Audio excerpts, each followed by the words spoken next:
रब्बी शहली सदरी व यसिरली अमरी वहलुल उक़्दतम मिन लिसानी यफ़क़हू क़ौली। अल्हम्दुलिल्लाह, मैं राहिला सलीम डॉक्टर मोहम्मद सलीम की वाइफ़ हूँ। अल्हम्दुलिल्लाह, हम लोग भोपाल से बिलोंग करते हैं। मेरे हस्बैंड ने पहले इस्लाम कबूल किया, एक जैन फैमिली से बिलोंग करते हैं। मैं अग्रवाल फैमिली से थी। मेरा पुराना नाम मानसी अग्रवाल था और मेरे हस्बैंड ने जब इस्लाम कबूल किया तो मेरे लिए मेरी लाइफ का बहुत एक शॉकिंग इंसिडेंट था।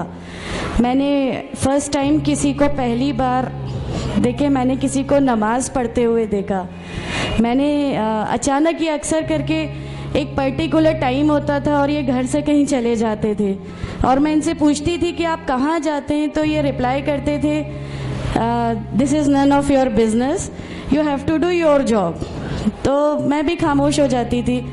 बाकी मेरे फादर इन लॉ से अक्सर इनकी डिबेट और सब कुछ हुआ करता था, बट मुझे नहीं समझ में आता था कि ये डिबेट क्या है, ये लोग किस बात पे इतना ज़्यादा इनका डिबेट इतना एग्रेसिव मूवमेंट्स पे कैसे आ जाता है। तो बाकी फिर एक धीरे धीरे जब मुझे ये इस्लाम के पहले तो ये लोग नहीं बताए, बट फर्स्ट टाइम जब मैंने इनका फजर की नमाज़ थी और अचानक मेरी नींद खुली और मैंने इनको नमाज़ पढ़ते हुए देखा।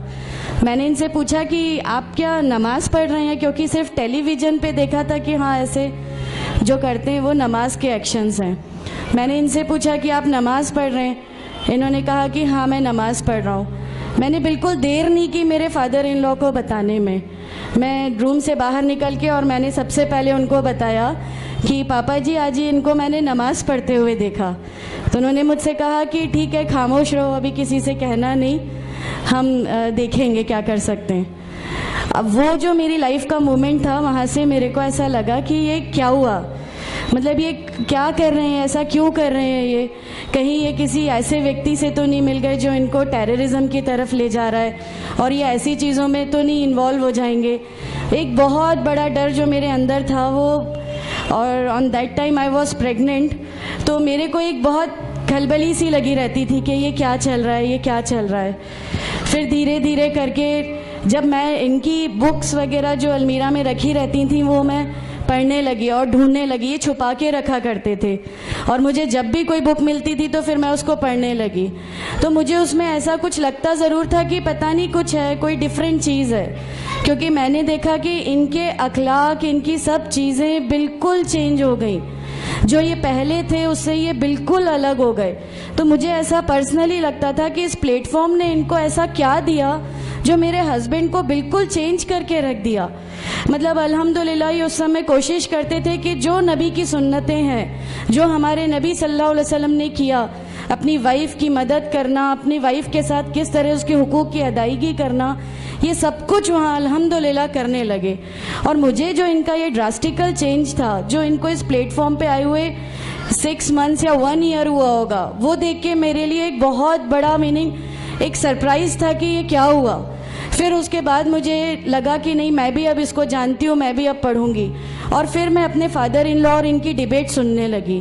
तो जैनिज़्म में गॉड कॉन्सेप्ट है ही नहीं। हर वो व्यक्ति जो बहुत ज़्यादा इल्म हासिल कर लेता है, बहुत ज़्यादा नॉलेज हासिल कर लेता है, तो वो एक लिमिट पर आकर नऊज़ुबिल्लाह गॉड का वो मुकाम हासिल कर लेता है और लोग उसी की फिर पूजा करने लगते हैं, उसी की वर्शिप करने लगते हैं। तो मेरे दिमाग में, मैं अग्रवाल फैमिली से थी, तो मेरे दिमाग में था कि नहीं, हमारे जो भगवान है वो 3-4 हाथ वाले हैं, इनका क्या एक ही गॉड है जिसको जाके आपको पूजना है। तो नहीं, मैं इनसे तो कुछ नहीं मांगूंगी, 3-4 हाथ वाले भगवान ही होते हैं, ये नहीं कुछ वो ऐसा रखते। तो वहाँ से एक थोड़ा सा डिस्ट्रैक्शन मेरे को गॉड कॉन्सेप्ट का आया, और ईश्वर है जो इस दुनिया को चला रहा है, ये हमेशा मेरे जहन में रहता था। तो मुझे मेरे फादर इन लॉ कहीं ना कहीं उस प्लेटफॉर्म पे आके गलत लगने लगे कि नहीं, ये जो कह रहे हैं वो सही है और इनकी जो डिबेट है उसका एंड जो है वो ये सही है। फिर धीरे धीरे करके मुझे इनकी चीज़ों पे यकीन आने लगा अल्हम्दुलिल्लाह।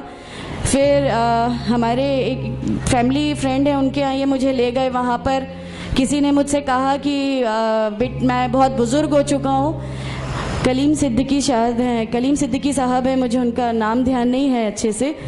बट उन्होंने मुझसे कहा, बेटा मैं बहुत बुजुर्ग हो चुका हूँ, मैं चाहता हूँ तुम कलमा पढ़ लो, मेरी ज़िंदगी रहे ना रहे, मैं आपसे मिलूँ ना मिलूँ, तो आप कलमा पढ़ लो। तो अल्हम्दुलिल्लाह मैंने कलमा पढ़ लिया।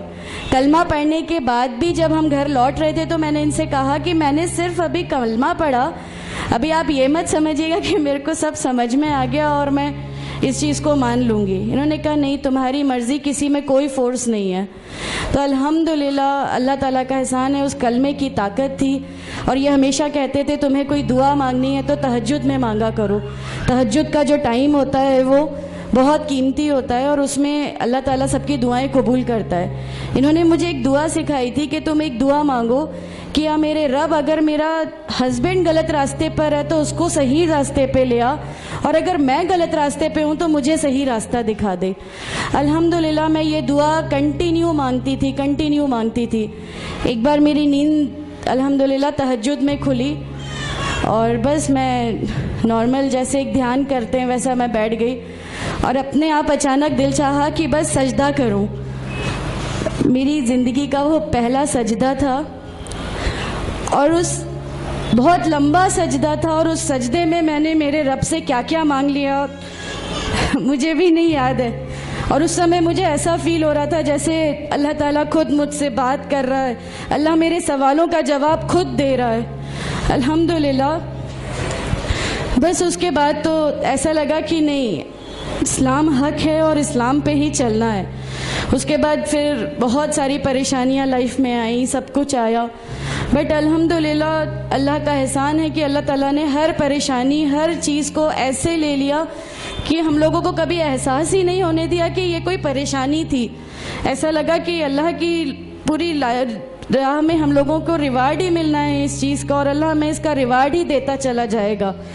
अल्हम्दुलिल्लाह बस उस समय से शुरुआत हुई थी दीन इस्लाम की। अल्हम्दुलिल्लाह आगे चल के परेशानियाँ, तकलीफ़ें हर रिवर्ट की ज़िंदगी में आती हैं, लेकिन मैं हर रिवर्ट बहन से ये कहना चाहती हूँ कि अल्लाह की खातिर आप लोग इस दीन में आए हैं, किसी और चीज़ के लिए नहीं आए। तो अल्लाह ही की खातिर इन परेशानियों को भी झेलिए, अल्लाह ही की खातिर झेलिए। अल्लाह ताला अगर आप लोगों से, माशाअल्लाह मैं जब घर से निकली, जब हमारे फादर इन लॉ ने हमें घर से निकाला, मेरे बच्चे की, छोटा बच्चा था, छोटे वाले की सिर्फ एक दूध की बोतल थी, इसके अलावा कुछ भी नहीं था। मैं जॉब करती थी, मैंने अपने छोटे बेटे को माँ के यहाँ छोड़ के जाया करती थी। मेरे मम्मी पापा बहुत ज़्यादा मतलब हम लोगों से डिटैच नहीं हुए थे, एक मोहब्बत थी उनको हमसे, तो उस मोहब्बत के कारण मतलब उन लोगों ने कभी हमारा उस लेवल तक अपोज़ नहीं किया जो इन लॉज की तरफ से आया। तो जब मैं मेरे मायके गई और मैंने अपने बच्चे को लिया और मैंने कहा कि माँ हमने वो घर छोड़ दिया, हमें उस घर से उन लोग निकाले, ऐसा करके माँ है बहुत रोई, तुम लोग क्यों ऐसा कर रहे हो, क्या करोगे, कैसे रहोगे, दोनों छोटे बच्चे हैं, क्या होगा। मैंने कहा कि माँ आप सिर्फ एक माँ हो ना, वो मुझे 70 माँओं के बराबर मोहब्बत करता है, तो जो रब मुझे मेरी 70 माँओं के बराबर मोहब्बत करता है वो कैसे इस दुनिया में मुझे रुस्वा कर सकता है। सिर्फ एक छोटा सा ये विश्वास था। अल्हम्दुलिल्लाह उस विश्वास को रखते हुए सारी चीज़ें, सब परेशानियाँ ऐसे अल्लाह ताला ने ले ली कि उसका मेरे पास कोई मतलब कहने के लिए भी शब्द नहीं है। अल्हम्दुलिल्लाह। और मैं आप लोगों से सबसे गुजारिश करती हूँ, और अगर अल्लाह ने मुझे आप लोगों की एक ऐसी बहन बना दिया जो आपकी परेशानियाँ, आपकी हर उसमें, हमारा घर, हमारी सब कुछ अल्हम्दुलिल्लाह आपके लिए है, क्योंकि हम लोग ठान के बैठे हैं हमारा जीना मरना, हमारी नमाजें, हमारा सब कुछ सिर्फ अल्लाह के लिए है, और यहीं से यही लेके हमको जाना है, कोई जवाब हमें नहीं मिलेगी। अस्सलामु अलैकुम व रहमतुल्लाहि व बरकातहू।